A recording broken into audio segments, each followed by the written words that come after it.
Hello and welcome to the second part of this mutual fund series, जहां पर हम समझेंगे कि म्यूचुअल फंड स्कीम्स कितने टाइप की होती हैं, किन बेसिस पे इनको कैटेगराइज किया जाता है, और साथ ही में जानेंगे कि हर एक स्कीम के अंदर कितनी सब स्कीम्स होती हैं, उसके रूल्स क्या होते हैं, रेगुलेशंस क्या होते हैं, कहां आपका हर एक स्कीम में पैसा लगने वाला है, सो दैट आप खुद एक इन्फॉर्म डिसीजन ले पाए कि आपको अपना पैसा एक्चुअली कौन सी स्कीम में लगाना है। बट उससे पहले मेरी एक रिक्वेस्ट है, अगर आपने इस सीरीज का पार्ट 1 नहीं देखा है जिसमें हमने म्यूचुअल फंड के बेसिक्स को कवर किया है, तो प्लीज आप उसको देखिए, उसके बाद ही इस वीडियो को ऑन कीजिएगा। तो उसका लिंक ऑलरेडी मैंने डिस्क्रिप्शन में डाल दिया है। तो शुरू करते हैं आज की पाठशाला विद फिनशाला। तो दोस्तों, इन स्कीम्स को डिटेल में समझने से पहले दो बहुत ही जरूरी कॉन्सेप्ट को समझ लेते हैं कि ये क्लोज्ड एंडेड और ओपन एंडेड स्कीम्स क्या होती हैं। तो दोस्तों, क्लोज्ड एंडेड वो स्कीम होती है जहां पर आपका पैसा थोड़े टाइम पीरियड के लिए ब्लॉक हो जाता है, और इन स्कीम्स में आप एट द स्टार्ट ही, यानी कि जब एक म्यूचुअल फंड एनएफओ लेकर आता है, न्यू फंड ऑफर लेकर आता है, आप तभी इन्वेस्ट कर सकते हैं। तो जब वो आपका पीरियड कंप्लीट हो जाता है इन्वेस्टिंग का, उसके बाद ही आप इनको रिडीम कर सकते हैं। अब यहां पर इंपॉर्टेंट ये है कि यहां पर आपको एसआईपी का ऑप्शन नहीं मिलता है, यहां पर आपको लमसम इन्वेस्टमेंट ही करनी पड़ती है, और साथ ही में यहां पर जो आपका टिकट साइज है वो बढ़ के 5000 हो जाता है। अब एक ओपन एंडेड फंड क्या होते हैं? ओपन एंडेड फंड यानी कि वो फंड जो कि एक परपेचुअल स्कीम होती है, जिसमें आप कभी भी जा सकते हैं, यूनिट्स खरीद सकते हैं और कभी भी उन यूनिट्स को रिडीम कर सकते हैं। यहां पर इस तरह की कोई रेस्ट्रिक्शन नहीं होती है। तो इन स्कीम्स को टोटल 5 कैटेगरीज में डिवाइड किया जाता है। First one is equity scheme, second is debt schemes, फिर आती है हमारी हाइब्रिड स्कीम्स यानी combination of equity plus debt, then fourth one is solution oriented schemes, and the last is the residual category, जहां पर अगर हमारी कोई म्यूचुअल फंड स्कीम रह जाती है इन चारों कैटेगरी को फुलफिल करने में, तो उसको हम रेजिडुअल कैटेगरी में डाल देते हैं। तो दोस्तों, आज का जो वीडियो डेडिकेटेड है वो है इक्विटी स्कीम को, to the complete knowledge of equity mutual fund schemes. Equity schemes, equity schemes यानी कि वो स्कीम्स जहां पर आपका पैसा इन्वेस्ट किया जाता है, निवेश किया जाता है companies listed in national stock exchange यानी कि NSE and Bombay stock exchange यानी कि बीएसई में। तो दोस्तों, अब इस कैटेगरी के अंदर काफी मल्टीपल स्कीम्स होती हैं। As you can see on the screen, यहां पर आ जाती है हमारी large cap fund, value fund, mid cap fund, small cap fund, ELSS etcetera. तो दोस्तों, अब सबसे पहले ना इस स्कीम के अंदर जो एक कैप कैटेगरी है इसको समझते हैं, और समझते हैं कि ये कैप होता क्या है। तो दोस्तों, एक कैप होता है मार्केट कैपिटलाइजेशन। अब ये मार्केट कैपिटलाइजेशन कैसे निकलता है? तो दोस्तों, मार्केट कैपिटलाइजेशन का सिंपल सा मतलब ये होता है कि आपकी टोटल मार्केट वैल्यू कितनी है, आपकी टोटल मार्केट में वर्थ कितनी है। तो दोस्तों, ये निकलती ऐसे है कि अगर आप अपने जो भी आज की करंट डेट में आपका शेयर प्राइस या मार्केट प्राइस चल रहा है सेकेंडरी मार्केट में, अगर उसको आप मल्टीप्लाई कर देंगे total number of outstanding unit, यानी कि आपके कितने शेयर्स हैं, तो आपकी मार्केट कैपिटलाइजेशन निकल कर आ जाएगी।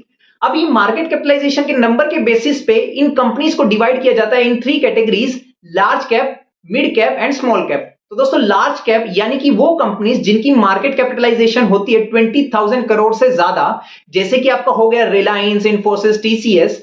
अब मिड कैप वो कंपनीज होती है जिनकी जो मार्केट कैपिटलाइजेशन होती है वो ग्रेटर देन तो 5,000 करोड़ होती है, बट लेस देन 20,000 करोड़ होती है। और स्मॉल कैप वो कंपनीज जिनकी मार्केट कैपिटलाइजेशन होती है लेस देन 5,000 करोड़। तो दोस्तों, इससे आपको यह समझ में आ गया होगा कि large cap, mid cap and small cap में आपका पैसा कौन सी कंपनीज में लगने वाला है। अगर लार्ज कैप की बात हम करें तो लार्ज कैप में आपका उन कंपनीज में पैसा लगने वाला है जो कि ऑलरेडी काफी डेवलप्ड है, जो कि सेफ कंपनीज हम बोलते हैं। मिड कैप में आपका लगने वाला है जो ग्रोइंग कंपनीज है, जहां अभी ग्रो करने का स्कोप है। एंड स्मॉल कैप में आपका पैसा लगने वाला है जो कि अभी अर्ली स्टेज पे है, जिनके लिए भी काफी पोटेंशियल है ग्रो करने का।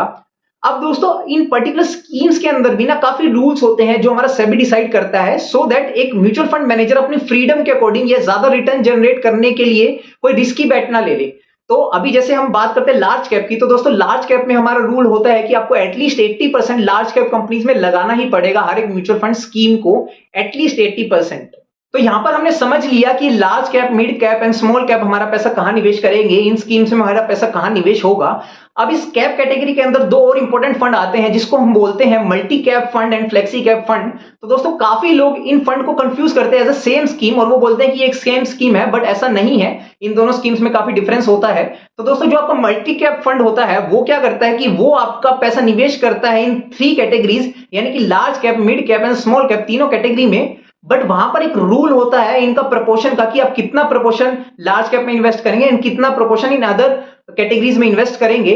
तो 2020 से पहले क्या होता था, 2020 से पहले ये रूल नहीं था, तो वहां पर फंड मैनेजर को एक फ्रीडम होती थी कि वो कितना भी पैसा किसी भी कैटेगरी में निवेश कर देता था। अब इसमें प्रॉब्लम क्या थी कि ज्यादा रिटर्न्स जनरेट करने के लिए एक फंड मैनेजर रिस्कियर बेट लेता था, वो स्मॉल कैप में इन्वेस्ट करता था, तो इससे ये स्कीम काफी रिस्की होने लग गई थी। बट सेबी ने क्या किया, to protect the interest of investor, यहां पर एक रूल लाया। यहां पर एक रूल में अब उन्होंने क्या बोला कि आपको एटलीस्ट 25% हर एक कैटेगरी में इन्वेस्ट करना पड़ेगा, यानी कि 25% आपको लार्ज कैप में, 25% मिड में और 25% स्मॉल में आपको इन्वेस्ट करना ही पड़ेगा। ये प्रोपोर्शन आपको बनाना ही पड़ेगा। अब इसमें ये रेगुलेशन ला दिया गया, तो 2020 में एक न्यू टाइप का म्यूचुअल फंड लॉन्च किया गया जिसको हम बोलते हैं कि फ्लेक्सी कैप फंड। यानी कि फ्लेक्सी कैप फंड वो फंड, यहां पर आप किसी भी कैटेगरी में इन्वेस्ट कर सकते हो इक्विटी की, बट वहां पर आपका कोई रूल एंड रेगुलेशन नहीं है। वो म्यूचुअल फंड मैनेजर के ऊपर है कि आप कितना पैसा किस कैटेगरी में निवेश करना चाहते हैं। Dividend yield fund. अब दोस्तों इस फंड को समझने से पहले एक बार क्विकली डिविडेंड समझ लेते हैं कि डिविडेंड क्या होता है। तो हर एक कंपनी को रन करने के लिए ना हमें चाहिए होती है कैपिटल, और वो कैपिटल एक कंपनी को दो सोर्सेज से मिलती है, इक्विटी से या फिर डेट से। तो इक्विटी यानी कि shareholders, owners of the company, and debt यानी कि जिससे हमने मार्केट में लोन लिया हुआ है, वो लोन हमको रीपे करना है, तो वो होते हैं हमारे डेट होल्डर्स। तो दोस्तों अब ऐसा होता है कि इस कैपिटल के बेसिस पे जब भी एक बिजनेस रन करता है, वो प्रॉफिट अर्न करता है, तो सबसे पहले उसकी रिस्पॉन्सिबिलिटी होती है कि इन डेट होल्डर्स को सेटल करना, यानी कि इनको जो इंटरेस्ट हमने प्रॉमिस किया था वो पे करना। अगर किसी का प्रिंसिपल ड्यू है तो उसको पूरी अमाउंट रिटर्न करना। उसके बाद दोस्तों जो भी प्रॉफिट बचता है वो हमारा होता है शेयर होल्डर्स का। अब ये कंपनी के पास पावर है कि या तो वो इस पैसे को as a form of dividend इन शेयर होल्डर्स को डिस्ट्रीब्यूट कर सकती है, या फिर वो इस पैसे को री इन्वेस्ट कर सकती है कंपनी में टू ग्रो मोर। बट ऐसा यहां पर कोई रेगुलेशन नहीं होता कि आपको शेयर होल्डर्स को पैसे देने ही होते हैं, आप इन्वेस्ट भी कर सकते हैं अगर आप अर्ली स्टेज में हैं। तो दोस्तों इस टाइप के जो फंड होते हैं ना, वो उन लोगों के लिए काफी हेल्पफुल है जो कि एक फ्लो ऑफ इनकम देख रहे हैं, जिनको एक रेगुलर या फिर क्वार्टरली फ्लो ऑफ इनकम चाहिए, उनके लिए फंड काफी सही रहते हैं। यूजुअली दोस्तों इस कैटेगरी में काफी पब्लिक सेक्टर कंपनीज आती हैं, यानी कि पीएसयूज, सेक्टर बेस्ड फंड्स, यानी कि वो फंड जहां पर हम पैसा इन्वेस्ट करते हैं उन कंपनीज में जो कि बिलोंग करती है एक पर्टिकुलर सेक्टर को, जैसे कि आपका इंफ्रास्ट्रक्चर हुआ, इंडस्ट्री एंड बैंकिंग हुआ, या फिर टेक्नोलॉजी रिलेटेड जो प्रोडक्ट्स है, टेक्नोलॉजी रिलेटेड जो कंपनीज हैं, तो उनमें आप पैसा निवेश करते हैं। तो दोस्तों अब यहां पर आपको एक अच्छी अपॉर्चुनिटी मिल जाती है, अगर आपको इंडिकेशन मिलती है या अगर आपको अपनी रिसर्च के बेसिस पे पता लगता है कि ये सेक्टर शॉर्ट टर्म पीरियड में या over the long term period में अच्छा कर सकता है, तो वहां पर आपके लिए ये स्कीम हो जाती है बेस्ट, क्योंकि आपको वही प्रोडक्ट मिलता है या आपको वही बास्केट मिलती है जो आपको एज पर रिसर्च बेस्ट लगती है। बट अब यहां पर जो सबसे रिस्क होता है, सबसे बड़ा रिस्क होता है, वो होता है दोस्तों लेस डाइवर्सिफिकेशन। क्योंकि अगर आपकी बेट या आपकी रिसर्च सही नहीं निकली तो आपकी एक कंपनी नहीं, आपकी पूरी बास्केट डूबेगी। यहां पर आपको पूरा पूरा काफी एक ह्यूज अमाउंट में लॉस झेलना पड़ सकता है अगर आपकी बेट अनफेवरेबल कंडीशंस में चली जाती है। तो वैल्यू फंड्स दोस्तों एक काफी पॉपुलर म्यूचुअल फंड स्कीम है, बट साथ ही में इसमें रिस्क भी उतना ही ज्यादा होता है। तो दोस्तों वैल्यू फंड्स यानी कि वो फंड्स जो पैसा निवेश करते हैं आपका उन कंपनीज में जो अभी सेकेंडरी मार्केट में या शेयर मार्केट में अंडर वैल्यूड चल रही है, यानी कि अपने फेयर प्राइस पे नहीं है, वो अपने फेयर प्राइस से नीचे चल रही है। तो यहां पर दोस्तों हमारी एक्सपेक्टेशन क्या है कि अगर समझते हैं अगर एक शेयर की जो फेयर वैल्यू है वो 15 रुपीज है, वो फेयर वैल्यू कैसे निकलती है वो हम एक सेपरेट वीडियो में बात करने ही वाले हैं। बट अभी के लिए समझते हैं कि जो हमने पिछले वीडियो में कॉन्सेप्ट समझा था कि बुक वैल्यू क्या होती है, तो समझते हैं आज की डेट में एक शेयर की जो बुक वैल्यू है वो 15 रुपीज है, बट अभी मार्केट में जो शेयर मार्केट में उसका प्राइस चल रहा है वो 10 चल रहा है। तो दोस्तों यहां पर अगर हम क्विकली अगर समरी में बात करें, अगर हम अदर पैरामीटर्स कांस्टेंट रखें तो हम बोल सकते हैं कि ये शेयर अंडर वैल्यूड है एंड वी आर एक्सपेक्टिंग कि ये शेयर अपने फेयर प्राइस पे आएगा, सो दैट वो जो एक गैप है इसका बेनिफिट लेने के लिए हम इन स्टॉक्स में इन्वेस्ट करते हैं जो कि over the long term period में वैल्यू क्रिएट करके देते हैं। बट दोस्तों इन टाइप ऑफ फंड में ना हमें पेशेंस रखना पड़ता है, क्योंकि ये स्ट्रेटेजी लॉन्ग टर्म की होती है, उन शेयर्स को अपने फेयर प्राइस पे जाने में टाइम लग सकता है, तो यहां पर आपको पेशेंस रखनी होती है। तो दोस्तों यहां पर उन स्कीम्स में रिस्क भी उतना ही ज्यादा होता है, आपको काफी पेशेंटली वेट करना पड़ता है इन शेयर्स को अपनी फेयर वैल्यू तक रीच करने के लिए। कॉन्ट्रा फंड्स यानी कि वो फंड्स जहां पर हम एक डिफरेंट ओपिनियन देते हैं एज कंपेयर टू मार्केट। अब यहां पर दोस्तों हम एक डिफरेंट ओपिनियन देते हैं क्योंकि यूजुअली जो एक साइकोलॉजी होती है वो ये होती है कि जब भी कोई मार्केट या कोई शेयर या कोई पर्टिकुलर सेक्टर गिर रहा होता है तो लोग उसमें से स्पीडली एग्जिट ले लेते हैं, डर से कि अब वो और ज्यादा ना गिर जाए। बट कॉन्ट्रा फंड में क्या होता है दोस्तों, हम मार्केट के अगेंस्ट बैट लेते हैं, हम ऐसी अपॉर्चुनिटीज ढूंढते हैं जो इस साल या एट द करंट अच्छा नहीं कर रही, बट वी आर एक्सपेक्टिंग कि वो आगे अच्छा करेंगी, अभी वो गिर रही हैं तो वो हमें काफी सस्ते प्राइस में मिल रही है जहां पर हमारा प्रॉफिट का स्कोप बढ़ जाता है। तो दोस्तों कॉन्ट्रा फंड्स वो फंड्स होते हैं जिसमें आप इस तरह की थिंकिंग की बास्केट आप चूज कर सकते हैं। इक्विटी लिंक्ड सेविंग स्कीम, दोस्तों ये कैटेगरी पर्सनली मुझे बहुत पसंद है क्योंकि मैं खुद इसमें पैसा निवेश करता हूं for the purpose of tax saving and for the purpose of investment also. तो दोस्तों ELSS यानी कि वो स्कीम जो कि डिजाइन की गई है टैक्स सेविंग पर्पस के लिए। अब दोस्तों यहां पर हमें बेनिफिट कैसे मिलता है टैक्स का, तो दोस्तों 80C जो कि इनकम टैक्स का सेक्शन है, वहां पर क्या होता है कि वहां पर हमें कुछ ऐसी इन्वेस्टमेंट्स का ऑप्शन होता है जिसमें हम पैसा निवेश करके अपना टैक्स बचा सकते हैं। यानी कि अगर एक पर्टिकुलर एसेट में जो मेंशन है हम उसमें पैसा निवेश करें तो उतने पैसे पे हमें अपना इनकम टैक्स नहीं देना होगा। तो दोस्तों जो ये लिमिट होती है ये होती है हमारी 1.5 लाख, उसमें एक ये इंस्ट्रूमेंट आता है ELSS। तो दोस्तों यहां पर क्या होता है कि यहां पर आपका पैसा मिनिमम ऑफ 3 इयर्स के लिए लॉक किया जाता है, यानी कि 3 इयर्स तक आप इसको रिडीम नहीं कर सकते, आप उसमें से पैसा विड्रॉ नहीं कर सकते। तो दोस्तों यहां पर ये हमारे लिए काफी अच्छा इन्वेस्टमेंट प्रोडक्ट निकल कर आता है जहां पर हमें टैक्स सेविंग भी करने को मिल रहा है, साथ ही में हमें एडिक्वेट रिटर्न्स भी मिल रहे हैं, हमें अपने रिटर्न से कॉम्प्रोमाइज नहीं करना पड़ रहा है। अब ये इतना ज्यादा अट्रैक्टिव क्यों है और क्यों ये डे बाय डे इंक्रीज होता जा रहा है, इसका रीजन है कि इसका लॉक इन पीरियड, क्योंकि इसका लॉक इन पीरियड सिर्फ 3 इयर्स है। अगर आप अदर टैक्स सेविंग इंस्ट्रूमेंट्स से कंपेयर करोगे जैसे कि PPF यानी कि पब्लिक प्रोविडेंट फंड, वहां पर जो आपका लॉक इन पीरियड होता है वो आपका 15 इयर्स होता है। तो ऐसे और भी कई टैक्स सेविंग इंस्ट्रूमेंट्स होते हैं जहां पर आपका लॉक इन पीरियड बहुत ज्यादा होता है, बट यहां पर क्योंकि आपका लॉक इन पीरियड सिर्फ 3 इयर्स है तो ये काफी अट्रैक्टिव बन जाता है टैक्स सेविंग के लिए और रिटर्न्स जनरेट करने के। तो दोस्तों अब हमने in equity mutual fund scheme को काफी हद तक समझ लिया है।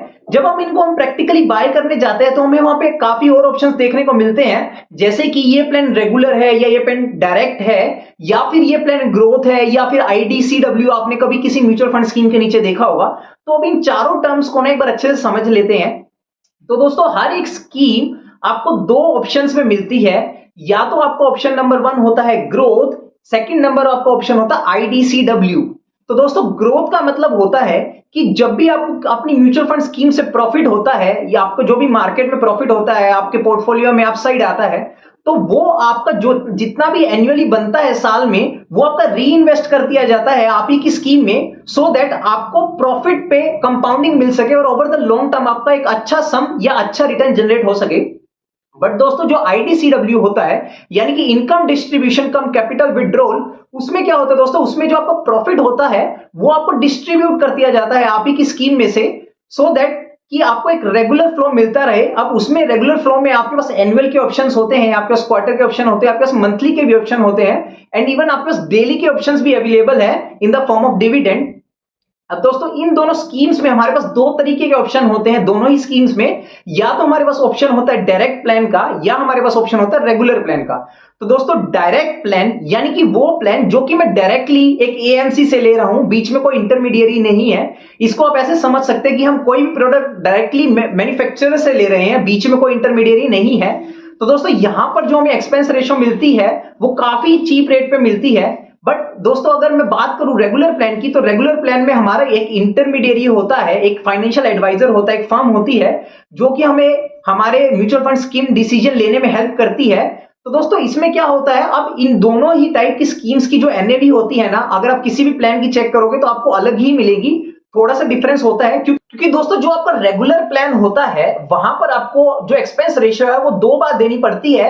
आपको वो एक्सपेंस रेशियो देनी पड़ती है AMC को, साथ ही में आपको एक्सपेंस रेशियो देनी पड़ती है आपके इंटरमीडिएरी को। तो वहां पर जो हमारा एक्सपेंस है वो थोड़ा सा बढ़ जाता है, इसीलिए जो हमारी NAV होती है वो हमेशा कम होती है रेगुलर प्लान की as compare to direct plans.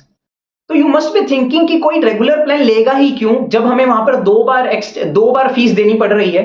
तो दोस्तों ये इस तरह के प्लान वहां पर यूजफुल होते हैं जहां पर किसी इंडिविजुअल को नॉलेज नहीं होती या उसको एक जरूरत होती है फाइनेंशियल एडवाइजर की, ताकि वो डिसीजन ले सके, वो गाइड कर सके कि कब आपको किसी सिक्योरिटी से बाहर निकलना है, कब आपको किसी स्कीम से बाहर निकलना है या उसमें निवेश करना है। तो वहां पर ये स्कीम काफी हेल्पफुल होती है। बट दोस्तों हमारा तो एम ही यही है कि हम म्यूचुअल फंड को अच्छे से समझे, हम समझे कि हमें किस स्कीम में निवेश करना है, हम अपने डिसीजन खुद ले सके। तो हमारे लिए डायरेक्ट प्लान ही एक अच्छा ऑप्शन निकल कर आता है। दोस्तों आज भी ना काफी लोग इस शेयर मार्केट को सट्टा बाजार बुलाते हैं, मैं उनसे पार्शियली एग्री करता हूं। क्योंकि ये सट्टा बाजार है, बट उनके लिए है जो विदाउट एनी रिसर्च या फिर विदाउट प्रॉपर नॉलेज इस मार्केट में ट्रेड करते हैं, या फिर उनका मानना है कि ये तो एक ओवरनाइट सक्सेस का तरीका है, ओवरनाइट पैसे कमाने का तरीका है। तो दोस्तों ऐसा बिल्कुल भी नहीं है। तो देखो होता क्या है कि जो ये शेयर मार्केट है ना, ये बनती है कंपनी से, जो कंपनीज हमारा रोजमर्रा का सामान बनाती है, जो चीजें हम यूज करते हैं, चाहे वो गाड़ी हो, चाहे वो एसी हो, चाहे वो फैन हो। तो दोस्तों क्या आप सोच के देखिए, क्या कभी हमारी डिमांड खत्म होने वाली है? ऐसा प्रैक्टिकली इम्पॉसिबल है, कभी नहीं हुआ, क्योंकि जो पॉपुलेशन है दोस्तों वो हमेशा बढ़ती ही जाएगी, या एक स्केल पे जाके कांस्टेंट होगी, बट ऑलवेज बढ़ती ही जाएगी। तो इससे क्या होगा कि हमारी जो डिमांड है ना दोस्तों वो बढ़ेगी। अब डिमांड बढ़ेगी तो कंपनी को ज्यादा सामान बनाना ही पड़ेगा दोस्तों, और अगर कंपनी ज्यादा सामान बनाएगी तो वो ग्रो करेगी और उसका प्रॉफिट ग्रो करेगा, और ग्रो करेगा तो दोस्तों उसका शेयर प्राइस बढ़ेगा, और शेयर प्राइस बढ़ेगा तो दोस्तों अगर जिसमें हमने इसमें इन्वेस्ट किया होगा तो हमें फायदा होगा। तो दोस्तों इसमें कहां तो हमें सट्टा दिख रहा है, कहां हमें स्पेकुलेशन दिख रही है। बस शेयर मार्केट में एक चीज हमें ध्यान रखनी होती है कि हमें पेशेंस रखना होता है, और साथ ही में हमें रिसर्च करनी होती है कि हम किस पे कॉन्फिडेंट है कि कौन सी कंपनी है जो कि एक अच्छे पीरियड में हमें एक अच्छा रिटर्न देके जाएगी।